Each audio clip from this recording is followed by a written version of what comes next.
Hello दोस्तों, नमस्कार और स्वागत है आपका मेरे एक और वीडियो में। और इस वीडियो में हम बात करने वाले हैं टाइटन के Q3 के अपडेट्स के बारे में। ये अपडेट अभी थोड़ी देर पहले ही आता हुआ दिखा है एंड ये पॉजिटिव लाइन में ही आता हुआ दिखा। तो क्या है अपडेट, आइए चलते देखते हैं इस वीडियो में। पर आगे बढ़ने से पहले कल मैंने यहाँ पे 4 वीडियोस अपलोड किए थे। आईटी सेक्टर के Q3 के रिजल्ट्स इस हफ्ते से स्टार्ट होने वाले हैं एंड यहाँ पे Q3 का रिजल्ट्स प्रीव्यू मैंने यहाँ पे डाला था। मोतीलाल ओसवाल का यहाँ पे क्या मानना है आईटी रिजल्ट्स को लेकर, उसको मैंने डिस्कस किया था। L&T finance, HDFC bank and Bajaj finance के यहाँ पे जो Q3 के अपडेट्स आए हैं। एंड एल&टी फाइनेंस में थोड़ा सा और मैंने डीप डाउन किया था कि उनके जो लक्ष्य 2026 है, जो उन्होंने टारगेट्स लिए थे, वो वहाँ पे कहाँ तक पहुँचे हैं in terms of their in achieving the target. तो उसको मैंने यहाँ पे डिस्कस किया था। तो आप जाके इन वीडियोस को मेरे चैनल से चेक कर सकते हैं। एंड अगर आपने मेरे चैनल को सब्सक्राइब नहीं किया है तो मेरे चैनल को सब्सक्राइब भी कर दीजिएगा। तो अगर हम देखें टाइटन के ओवरऑल बिजनेस देखें तो स्टैंड अलोन बिजनेस यहाँ पे 24% से ग्रो करता हुआ दिखा है। टोटल 49 स्टोर्स ऐड होते हुए दिखे हैं एंड टोटल स्टोर्स 2934 के आसपास आता हुआ दिखा। ज्वेलरी बिजनेस यहाँ पे 26% से ग्रो करता हुआ दिख रहा है। Watches and wearables 15%। I care यहाँ पे 18% से ग्रो कर रहा है। इमर्जिंग बिजनेस यहाँ पे 5% से ग्रो करते हुए दिखे हैं। अगर आप देखें तो इनके जो इमर्जिंग बिजनेस है, जो कि मोस्टली फ्रेग्रेंस वाला बिजनेस है, साड़ी वाले बिजनेसेस हैं, एथनिक वेयर वाले बिजनेस है, तो ये तो ग्रोइंग बिजनेस है। आई थिंक ब्रांड बनाने में टाइम लगेगा तो ग्रोथ वहाँ पे म्यूटेड ही रहेगा। लेकिन अगर उनके जो मेन बिजनेस है, जैसे ज्वेलरी हो गया, आई केयर हो गया, वॉचेस एंड वेरेबल्स हो गए, वहाँ पे एक रोबस्ट ग्रोथ जरूर आता हुआ दिखा है। इवन कैरेट लेन, जो कि उनका अगेन एक न्यू एज बिजनेस आप बोल सकते हैं, वो भी यहाँ पे 25% से ग्रो करता हुआ दिखा है एंड वो भी यहाँ पे एक रोबस्ट 20 स्टोर्स ऐड करता हुआ दिखा है एंड टोटल स्टोर्स 306 पे जाता हुआ दिखा।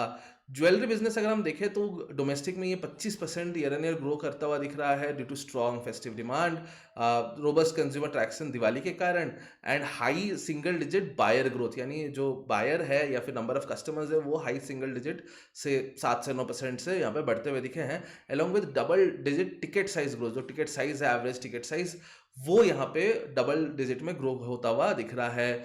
गोल्ड यहाँ पे सबसे ज़्यादा स्ट्रॉन्ग मोमेंटम दिखा रहा है 24% ईयर एन ईयर ग्रोथ के साथ।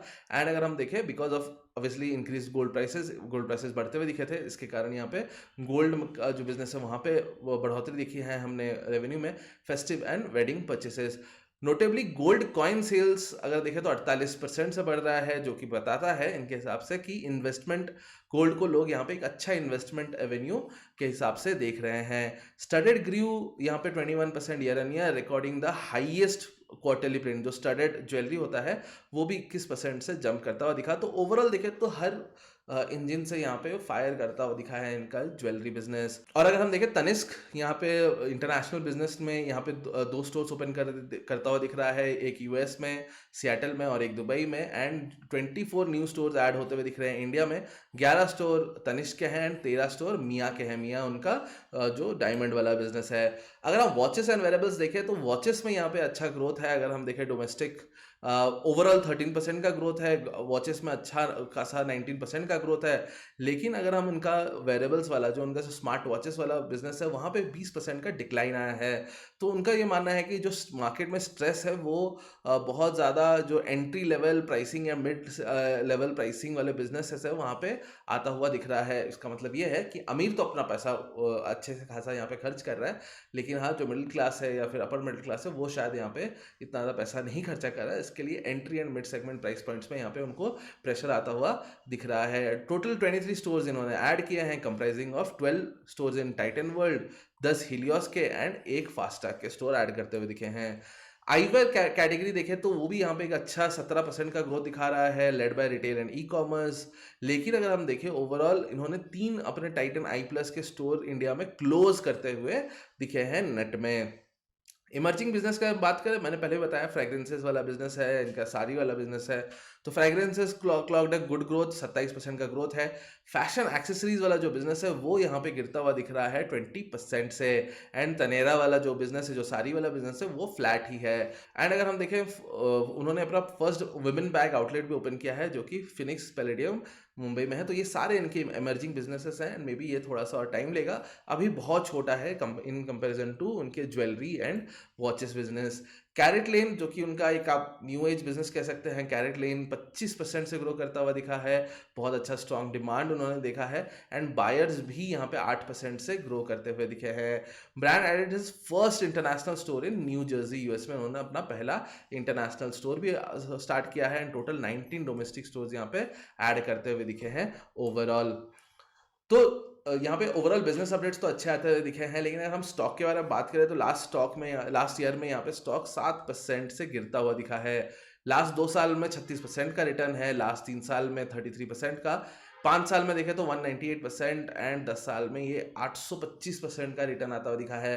तो ओवरऑल देखें ऑब्वियसली ये लॉन्ग टर्म में इसने स्टॉक ने बहुत अच्छा रिटर्न दिया है। शॉर्टर टर्म पेन रहा है लास्ट 1 ईयर में, थोड़े से प्रॉफिट्स में भी डिक्लाइन आए हैं एंड अगर हम देखें, लेकिन हाँ ऑब्वियसली ये बिजनेस अपडेट्स बहुत अच्छे आए हैं, लेकिन हाँ वो शॉर्ट टर्म पेन रहा था लास्ट कुछ 1 साल में एंड उस अगर और दूसरा भी देखें तो वैल्यूएशन कंफर्ट भी नहीं है इस स्टॉक में। इसका जो पी है वो ऑलमोस्ट लाइक 94 या 95 के आसपास चलता हुआ दिख रहा है। अगर मैं कंपाउंडेड सेल्स ग्रोथ देखूँ 10 साल में तो वो 17% का है, प्रॉफिट ग्रोथ 17% का है, लेकिन स्टॉक 25% सीएजीआर से भागा है। 5 साल में देखें तो 21% का टॉप लाइन ग्रोथ है, प्रॉफिट ग्रोथ 20% का है, लेकिन अगेन स्टॉक यहाँ पे 25% सीएजीआर से भागा है। 3 साल पहले का अगर हम देखें तो ये कोविड की रिकवरी थी तो 33% से ऑब्वियसली सेल्स ग्रो किया है। हम देख रहे हैं प्रॉफिट भी 54% से कंपाउंडिंग ग्रोथ किया है, स्टॉक 10% भागा है। ट्रेलिंग 12 मंथ्स में 17% का सेल्स ग्रोथ है, लेकिन अगर हम देखेंगे तो 2% से प्रॉफिट गिरता हुआ दिखा है एंड स्टॉक भी 7% से गिरता हुआ दिखा है।